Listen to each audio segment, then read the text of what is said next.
وعلیکم السلام، کیسے ہیں؟ اللہ تعالیٰ کا بڑا احسان ہے. آپ ٹھیک ہیں انشاءاللہ؟ ٹھیک ٹھاک، کرم اللہ پاک۔ حکم کریں بھائی. اللہ یاری صاحب، ایک خصوصی سوال ہے آپ سے، بڑا ضروری۔ جی جی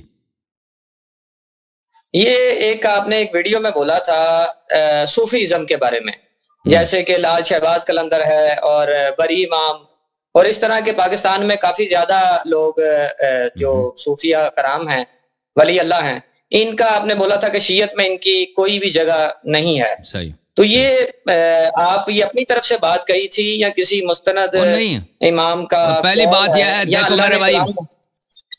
پہلی بات یہ ہے کہ دیکھیں رسول صلی اللہ علیہ وسلم صوفی نہیں تھے، ٹھیک ہے نا.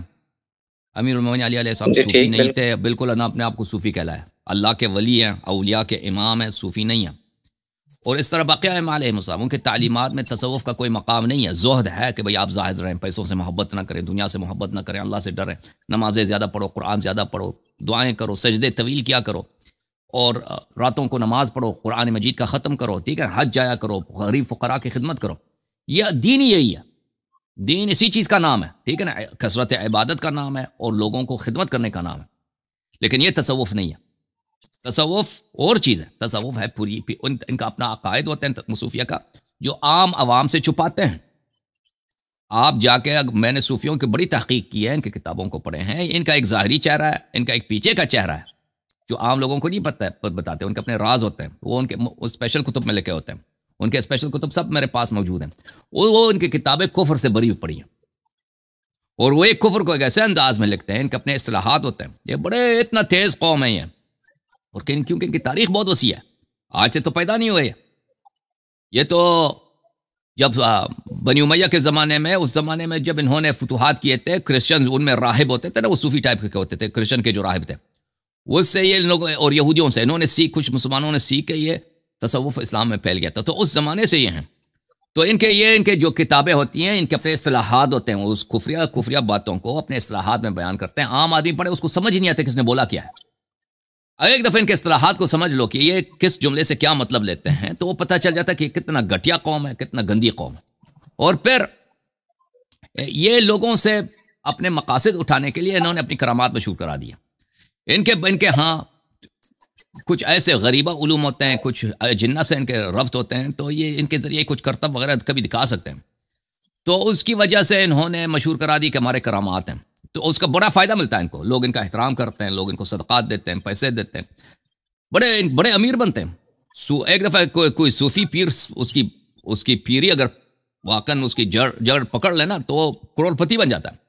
اہل بیت علیہ السلام نے، ابھی کسی بھائی نے فون کیا تھا تو میں نے اس کو بتا دیا، حدیث سنایا تھا کہ اہل بیت علیہ السلام نے صوفیہ کو بہت سختی سے لعنت کیا. اگر آپ ایسی ابھی میرے کلپ کو 10 منٹ پیچھے چلے جانا، تو اس میں نے ایک حدیث پڑھی ہے، تو میں اس کو دوبارہ آپ کو دکھا دیتا ہوں، لیکن حدیث دوبارہ نہیں پڑھتا. لیکن آپ اگر اس کو، شکریہ، آپ دکھا دیں. میں دکھا دیتا ہوں لیکن دوبارہ نہیں پڑھتا، کیونکہ میں آپ کو کہہ دیتا ہوں کہ آپ اس کو دوبارہ دیکھ لیں. ابھی آپ 10-12 منٹ پہلے چلے جانا. اس کتاب مستدرک الوسائل ہے، جزء ثانی عشر ہے، سن 1991 میں چھپی ہے. وہاں پہ صفحہ نمبر 323 ہے. حدیث صحیح ہے. امام رضا علیہ السلام و امام جعفر صادق علیہ السلام سے روایت کرتے ہیں کہ صوفیہ ہمارے دشمن ہیں. جو ان کے پیروی کرے، جو ان کا اتباع کرے، جو ان کے اقوال کی تعویل کرے، جو ان سے محبت کرے، وہ ہمارے دشمن ہیں. ہمارے دشمنوں کے ساتھ محشور ہوں گے، اور ہمارے بعض شیعہ ایسا کریں گے، ہم ان سے بری ہیں، ان پہ ہماری لعنت ہے. اور جو ان پہ رد کرے، ان کا انکار کرے، وہ ایسا ہے کہ وہ رسول صلی اللہ علیہ وسلم کے ساتھ جہاد میں تلوار لے کے کھڑا ہے. ٹھیک ہے نا. یہ حدیث میں نے پڑھی ہے. لیکن ہو سکتا ہے نا، دیکھیں کہ وہ کوئی صوفیہ ایسا ہے جو کہ غلط شریعت سکھاتا ہے، لیکن ان سے تو ثابت اس وقت یہی ہے کہ زیادہ سے زیادہ مولا علی علیہ السلام کی فضیلت بتاتے تھے، مولا علی علیہ السلام تک لوگوں کو علی علی کرنا سکھاتے. تو یہ تو کوئی بڑی بات ایسے دکھائی صوفیہ صاحب واضح نہیں محبت، دے رہی اظہار صوفیہ. محبت کرتے ہیں، اظہار محبت اس میں شک نہیں کرتے ہیں، لیکن وہ اہل بیت علیہ السلام سے کی پیروی نہیں کرتے. اہل بیت علیہ السلام صوفی نہیں تھے، نہ انہوں نے تصوف کا حکم دیا ہے. اہل بیت علیہ السلام کے احکام ہمیں معلوم ہے، یہ احادیث ہیں بھائی، کہ تم کس طرح نماز پڑھو، کس طرح روزے رکھو. اس میں پیری مریدی نہیں ہے. اس میں یہ نہیں کہ کوئی کرتب دکھائے، بھائی کوئی کرامات کرے تو تم جا کے اس کے پیچھے لگ جاؤ. ٹھیک ہے نا. یہ جو چیزیں صوفیہ کرتے ہیں، اور یہ جو ریاضتیں یہ نکالتے ہیں لوگوں سے،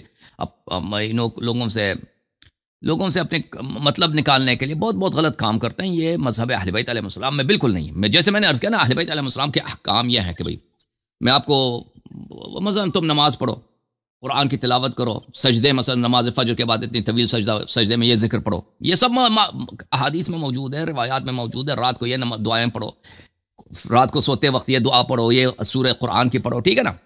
نماز ظہر سے پہلے یہ دعا پڑھو، نماز ظہر سے پہلے یہ نمازیں پڑھو، نماز عصر سے پہلے یہ نمازیں الا ماشاء اللہ. کس ہفتے میں کس دن تم نے روزے رکھنے ہیں مستحب، یہ سب معلوم ہے. یہ کوئی تصوف نہیں ہے دین میں.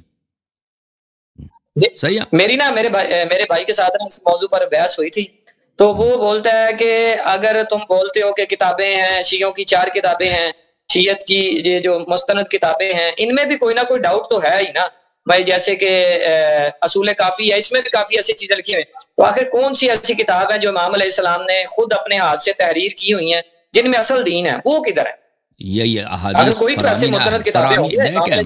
دیکھیں ہماری کتابیں اس میں ڈاؤٹ نہیں ہے. جو وہ یہ شخص جو شریعت کو نہیں ماننا چاہتا نا، وہ کہتا ہے اہل بیت علیہ السلام کی احادیث کو چھوڑ دو، ان کے فرامین کو چھوڑ دو، کیونکہ ان میں ڈاؤٹ ہے. تو صوفیہ میں ڈاؤٹ نہیں ہے. صوفیہ جو یقینیہ میں نہ نبی صوفی تھا، نہ علی علیہ السلام صوفی تھے، نہ فاطمہ الزہرا سلام اللہ علیہا صوفی تھے، کوئی بھی صوفی نہیں. ہم ان کے شیعہ، ہم ان کے پیروکار ہیں، یہ تو یقینی ہے نا. اور پھر انہوں نے فرمایا ہماری احادیث کے اتباع کرو. اور یہ شیعہ احادیث یہ شخص جو کہتا ہے نا کہ احادیث میں ڈاؤٹ ہے، یعنی پھر پورا کا شریعت ہی مشکوک ہے، دین ہی مشکوک ہے، سب کچھ کو یہ کتابیں یہ الگ موضوع ہے. اس کا تصوف سے تعلق نہیں ہے، اس کا تصوف سے تعلق نہیں ہے. شیعہ احادیث کتنی معتبر ہیں یا نہیں، یہ الگ بات ہے. لیکن جو شخص یہ کہتا ہے نا وہ دین کا دشمن ہے، یہ جان لو. حدیث نہیں ہے تو دین نہیں ہے. 700-800 سال ہو گئے ہیں جنہوں نے کتابیں لکھی ہیں، اور 700-800 سال یہ صوفی بزرگ ہو گئے ہیں. لال شہباز کلندر لکھ لیں یا کوئی بھی لکھ لیں. تو بہرحال یہ احادیث جو ہیں یہ ائمہ، میں نے بارہا جواب دیا، احادیث ائمہ علیہ السلام کے زمانے میں لکھی جاتی تھی. ائمہ طاہرین علیہ السلام ان احادیث، ان کتب کو پروموٹ کرتے تھے کہ تم یہ کتاب لے لو، اس پہ عمل کرو. شیعہ ان احادیث پہ عمل کرتے تھے. یہ احادیث اس زمانے میں لکھی گئی ہیں، ٹھیک ہے نا. وہ یہ شخص جو کہتا ہے یہ حدیث 800 سال پہلے لکھی گئی ہیں، یہ حدیث کو نہیں جانتے. میرے حساب سے تو پھر ولی اللہ وہ ہوئے نا جنہوں نے ہم تک یہ کتابیں پہنچائی ہیں. اصل ولی اللہ تو وہ ہوئے. وہ کتاب کوئی صوفی حدیث کا عالم نہیں ہے. اگر یہ جہالت ہے. لال شہباز قلندر، اس پہ اللہ کی لعنت ہو، نہ وہ محدث تھا، نہ کوئی مجتہد تھا، کچھ بھی نہیں تھا، نہ اس نے عقائد پہ لکھا، نہ اخلاق، کچھ بھی نہیں ہے اس کے پاس. صوفیوں نے کب آپ تک حدیث پہنچائی ہے بھائی؟ کس صوفی نے آپ تک حدیث پہنچائی؟ کون سا صوفی ہے جو عالم علم حدیث ہے؟ آپ نے بولا کہ اس پر اللہ کی لعنت ہو، لیکن اس طرح کی گفتگو نہیں کی جا سکتی چاہے وہ مشکوک اولیاء اللہ. آپ دیکھو جب امام علیہ السلام نے فرمایا کہ جو صوفیوں پہ لعنت نہ بھیجے وہ ہمارا نہیں ہے. دیکھو